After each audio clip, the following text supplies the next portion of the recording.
How to use PhotoMath app without internet. I'm gonna guide you through the process on how to do it. Let's get started.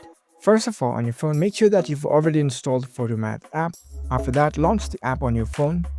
What you need to know is you cannot use the PhotoMath app offline because its core functionality, including the problem recognition and solution generation, they all rely on the cloud-based computing, so it requires an active internet connection all the time.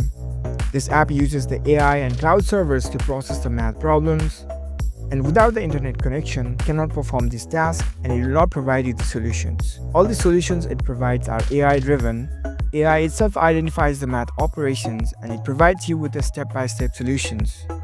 Only due to the use of internet, it provides you the faster updates. It gives you the solutions instantly after you capture the problem. So it is very much impossible in order to use the PhotoMath app without internet. If you still want to use the PhotoMath app without internet, you will have to look for the alternatives. Like you can use the calculator, you can take help from your books, or you can try other offline apps. So that's the only way to use PhotoMath app without internet. If you found this video helpful, don't forget to give this video a thumbs up and subscribe to our channel for more tech tips. Thank you for watching.